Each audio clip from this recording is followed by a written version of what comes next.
Check the mic and make sure it sound right, boy. Let's go. Yeah.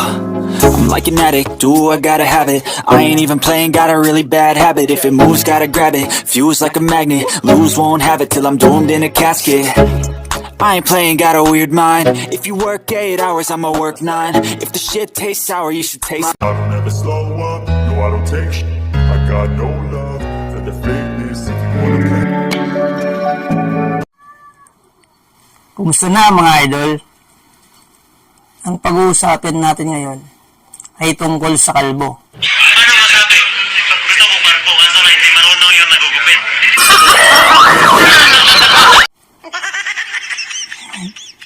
Opo, mga taong kalbo sa TikTok.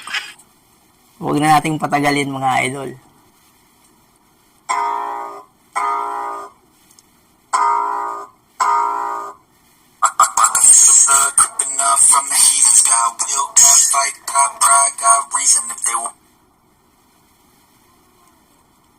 So sa video na to ay kakalbuhin nila Trump si David McMahon. Tuloy natin na mga idol.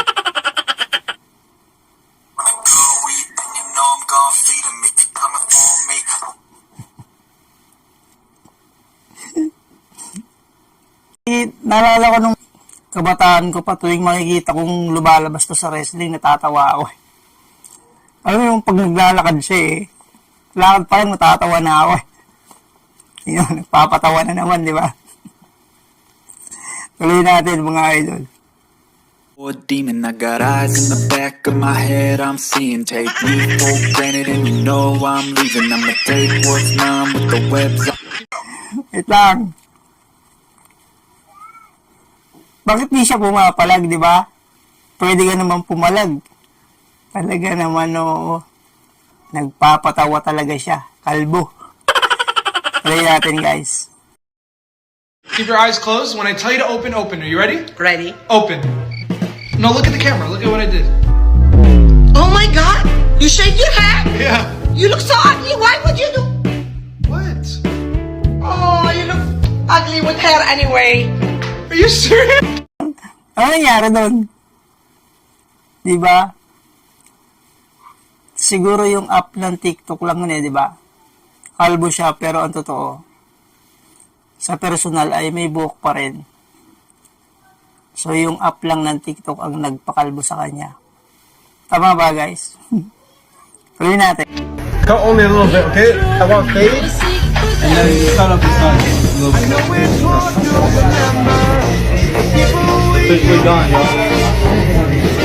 Wait, what are you doing? I said we'll cut the sides a little bit. What? I want shape like this. Palagi ko gumigimik lang itong lalaki.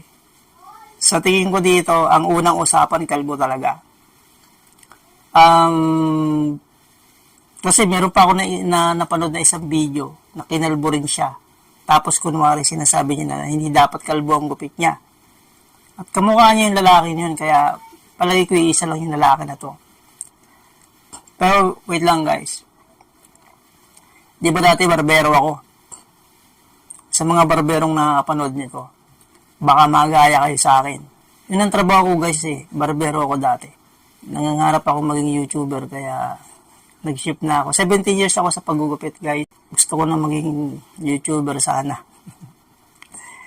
Ilang taon na ako Hanggang ngayon, hindi pa rin ako sumusweldo. Magagalit na naman si Lolo nito. Sabi niya, hindi ko na dapat sinasabi yun. Sabi ko na naman. Magaling Okay, back to the gupitan. Sabi ko dun sa barbero. Sabi ko dun sa customer, ako pala yung barbero. Boss, anong gupit? Sabi ko dun sa customer. Sabi sa akin ng customer, 0. Sabi niya. Ngayon, siyempre, excited pa ako. 0 madali lang yun. Kalbo lang yun di ba? Walang ano yun di ba may guide yun? Ang mga clipper ay may guide. So, pag sinabing 0, tatanggalin mo yung guide. Kalbo lang yun, napakadali lang yun. Gaganong-ganunin mo lang yun, di ba? So, excited na ako. Pagtira ko dito sa gitna. Pak! Sarap madapak! Di kalbong gitnang-gitna. Tapos tumingin sa akin yung customer. Sabi sa akin, anong ginawa mo? Sabi sa akin. Tapos, nagulat ako. Sabi ko, sabi mo boss, 0. Tapos sabi yung customer, gumanon. Gumanon. Sabi niya, sabi ko sa'yo, 4.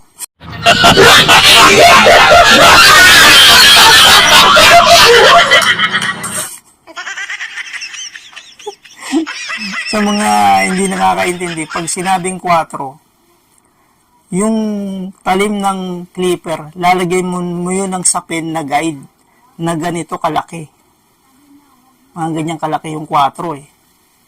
So, ang dinig ko sa pandinig ko sa tenga ko ay 0. Pero ang sinabi pala niya, 4. May guide pa, ganyan pa kahaba yun, marami-rami pang buhok yun. So, ano nangyari? Kinalbo ko, samantalang ang gusto pala niyang gupit ay 4 lang. Tapos yung shop na ginugupitan ko, dyan yun sa may Blooming Street eh. Malaking barbershop yun, may 5 bangko. Ang dami pa namang customer nakapila. Tapos 5 kaming barbero, di ba? Nung pagkadinig ko na gano'n na sinabi niyang 4 ang gupit niya, para akong binuhusan ng malamig na tubig.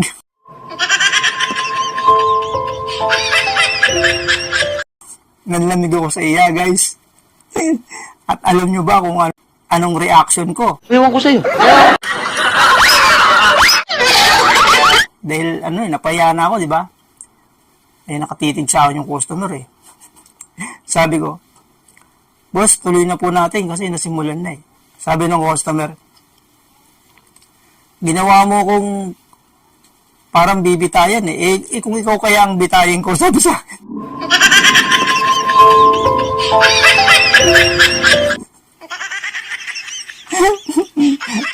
Kinabahan ako ng gusto, guys. Kaya, sa mga berbero dyan, yung sounds ng mga barbershop, pag nagsasalita ang customer, hinahinaan nyo lang. Kasi minsan, ganun din eh. Di ba mga barbershop may sounds yung kanilang mga barbershop? Sa sobrang lakas din nagkakaintindihan. Kaya, ingat tayo mga barbero. Siguraduhin muna yung pinapagupit sa atin. Tsaka dito ka muna magsisimula, sabi sa akin ng mga kasama ko. What? Walang buhok sa gitna, guys. Oh. Ano naman kayang papakitang gimmick nito, guys? Yan natin.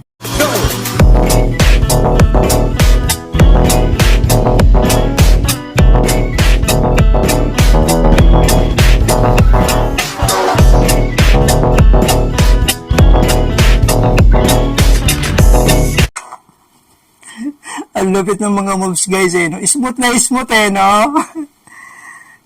Oh. Ganun mo na, eh, di ba? Ang galing mo pala dyan, ah.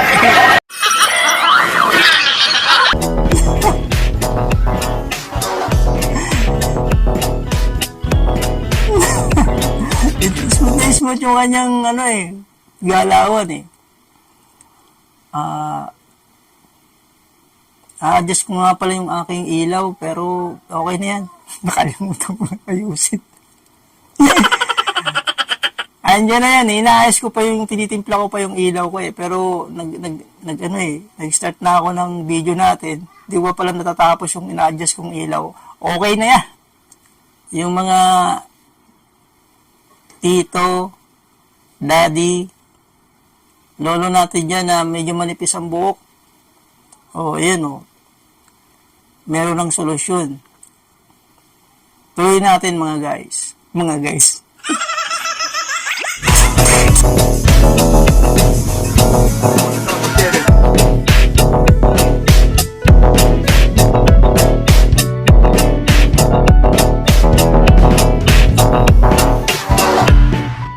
Body been a sight for sore eyes.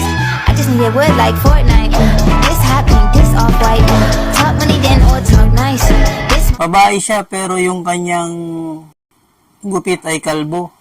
Pero maganda pa rin siya, di ba? Babaeng kalbo na maganda. First word that comes to mind. Daddy! I mean, Oh, I like your cut, G.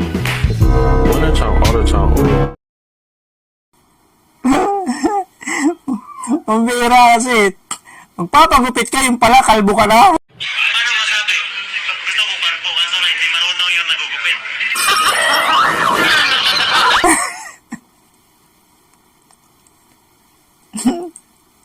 Tingnan nyo yung ano, yung mukha nung barbero, pumangit tuloy.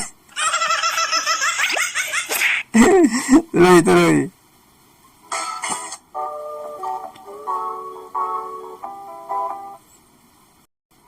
So dahil barbero ako, alam ko ang ibig sabihin ng kanyang video, di ba? Ang customer ay masyadong malaki ang noo. So dito, tinitingnan niya kung paano niya aayusin ang kanyang buhok, di ba?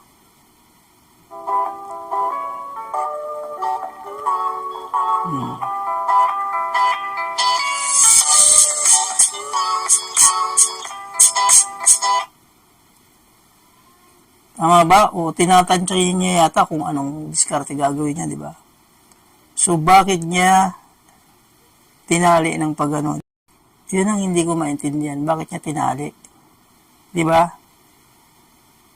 Tuloy natin.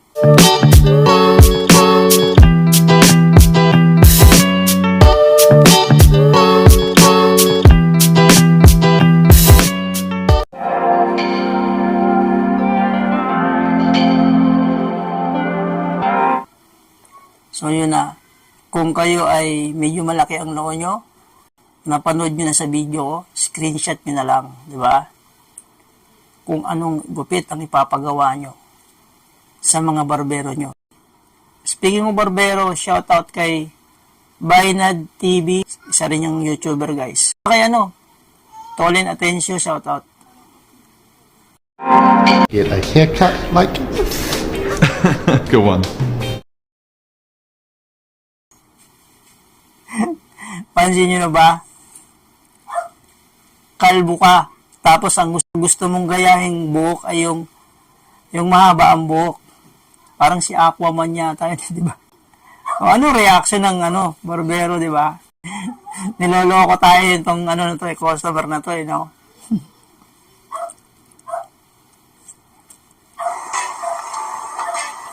We can't really make them work. Why not? Because Niloloko tayo nito eh. Why not? Tuloy. sir, you are bald. What?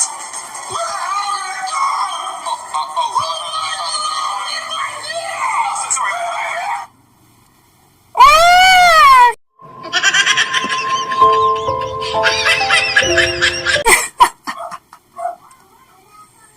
What's going on here? Tuloy. My mistake, not the kids today. Sorry, my mistake. I found it. I don't know what I was thinking. There's quite a lot of it. There we go. Did you just want some off the ends down there? That's looking pretty good. Then we're done.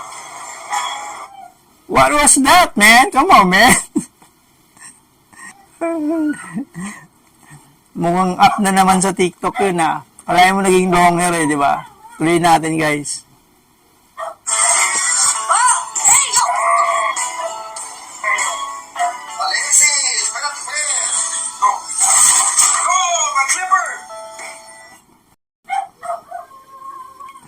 Ako, patay, nahulog yung clipper. Dito sa Pilipinas, pag nahulog yung clipper mo ng barbero, magbabayad ka. Para sa hindi kasi nakakaalam, ang mga clipper ng barbero, isang beses lang yan bumagsak. Sira na yan. Masisira na, guys. Ewan ko lang sa iba, swerte na kung hindi masira, pero tsambahan lang yung kadalasan isang bagsak lang sira na. Kaya, kung kayo magpapagupit, huwag na huwag niyong hahawakan ang clipper or ang labaha. Ang labaha, pwede kang masugat. Ang clipper, pag nabagsak mo yan, naku, isang bagsak lang yan, sira na yan. Kaya, huwag na huwag niyong gagalawin ang clipper ng mga barbero. Dati nga, ang kwento ng tito kong barbero ay, nagugupit sila sa isang barbershop. Merong bata na pinakialaman, yung teenager yung bata eh. Pinakialaman yung clipper ng barbero. Alam nyo ba kung anong ginawa ng barbero? Pinatulan yung bata, binugbog yung bata. Nuurin yung barbero eh, no?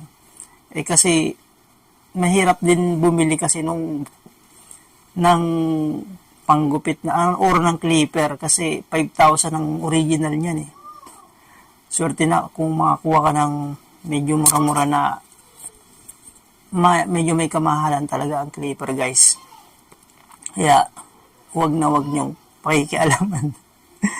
Tara guys.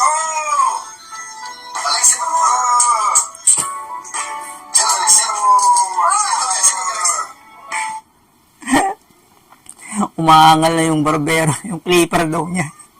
Narinig niya, binubuksan niya, ay umandar, di ba? Tingnan natin na.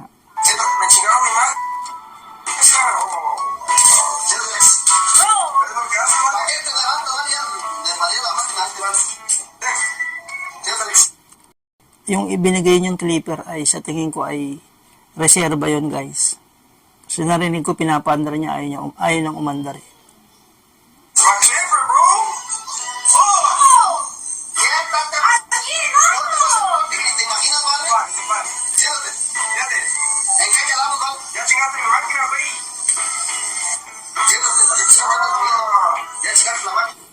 Malamang bukas pa matatapos to mag-amang to.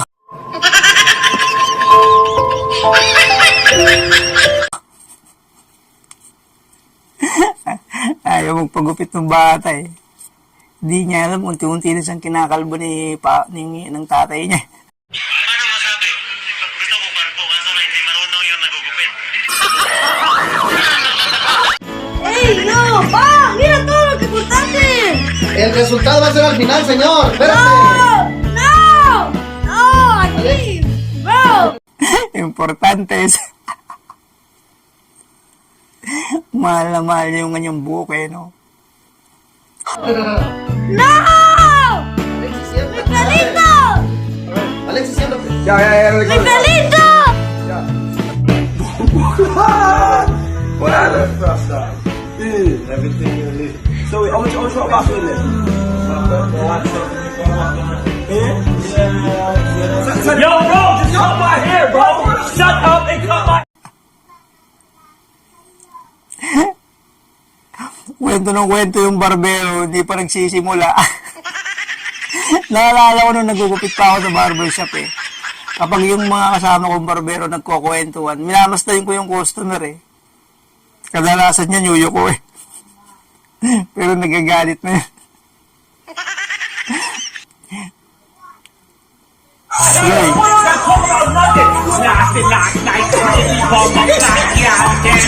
Cut my hair, bro. Alam mo, nagrarap eh, no? Nagalit eh.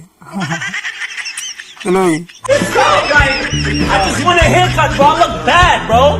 Bomba clot last night was crazy. Goddamn drink, smoke, everything. Cut the hair, bro. Go cut his hair. Cut his hair. Cut his hair.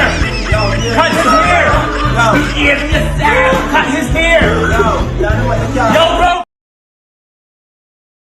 Nandito na naman ang inyong senior Busabos.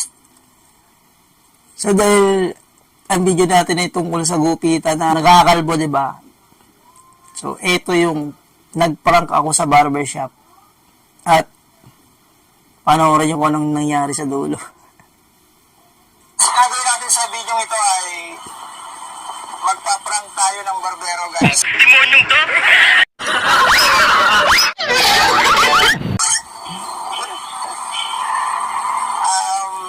Papayta ko sa inyo yung barbershop ha. Wait lang. Mari, antok na antok tayo, guys. Tingnan natin ang kung ano may... So, malamang may magko-comment. Kung may mag-comment man na. Naalala nyo yung nag-viral dati na yung gwardiya ay pinaglaruan ng isang vlogger, di ba? So dito, baka sabihin nila pinapahirapan ko yung barbero. Sulit naman siya, guys, dito dahil mas malaki naman ang binayad ko sa kanya kaysa sa regular na singil nila, guys. Kaya, siyempre, bumawi ako sa barbero din. At saka, binabalansi ko rin. Hindi ko naman siya masyadong pinahirapan. Kung mapapansin nyo nga sa dulo, medyo nangingiti pa nga yung barbero. So, bahala na kayo kung anong isipin nyo. Hindi ko siya masyadong pinahirapan, guys. Medyo lang. Reaction, di ba? Oh, guys. barbershop na papasukin natin mga idol. Extra parking dyan. Kasi baka sa susunod na punta ko po dito, kasama ko yung mga bodyguard ko. Hindi marami po yun, mga 5 sasakyan po yun eh.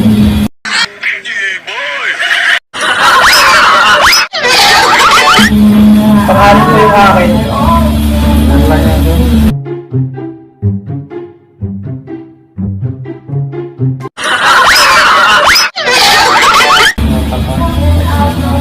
Wala na, ibang extra.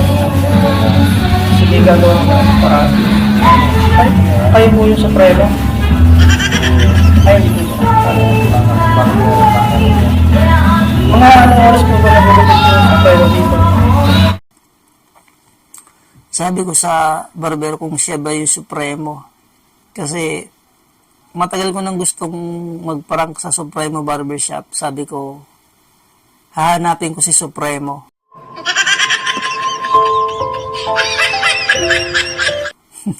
Sabi ko, sa kanya ko gusto magpagupit. Si Supremo po, anong oras po siya nagugupit dito? Ano lang siya? Pangalan ng barbershop. Sabi ko kasi dati, wala ko sana magpagupit kay Supremo. Pero naalala ko, pangalan.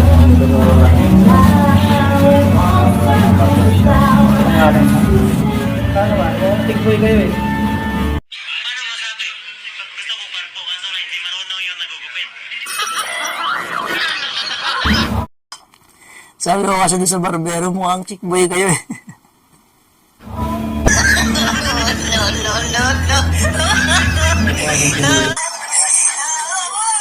So dito, nagsisimula na akong antukin, kunwari.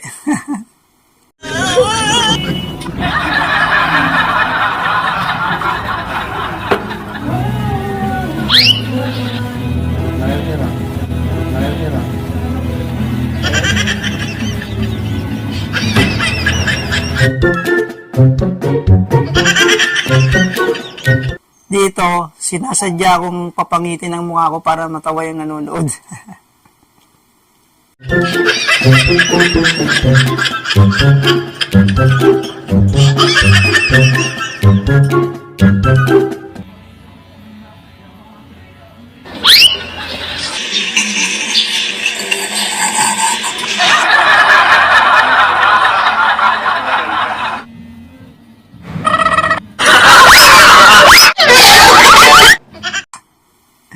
Pag ganun ko nagulat siya eh. Kasi di ba bilang barbero, alam ko na pag gumanong ka magugulat yung nagugupit. Gumanon na ka.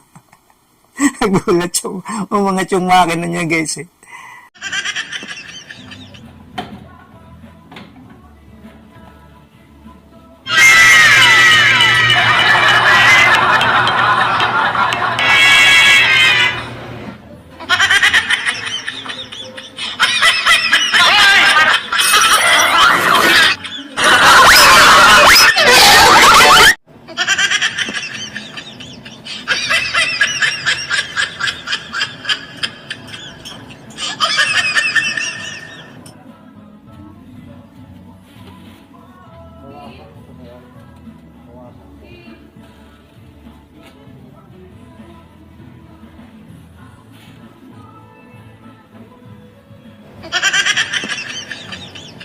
So dito sa part na to ay sinasadya kong itabingi yung mukha ko para hindi siya komportable.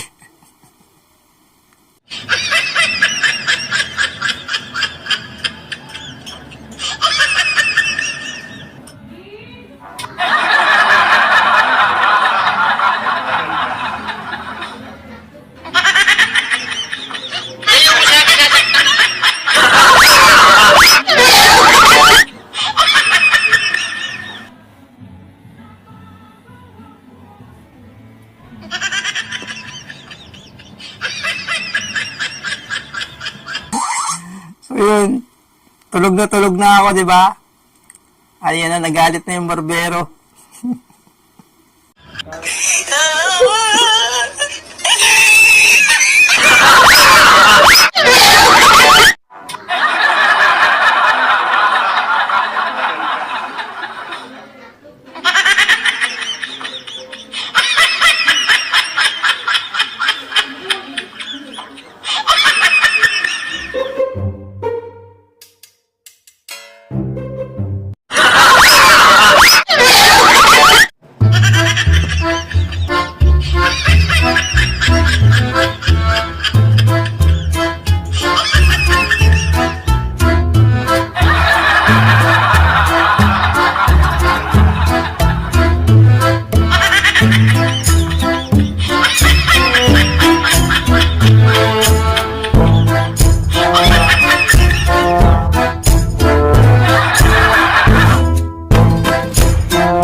Ano guys, bagay ba sa akin yung kalbo? Sa mga nanonood, maraming salamat. This is Senior Busabos, nagsasabing take care and God bless us all. Thank you so much mga idol.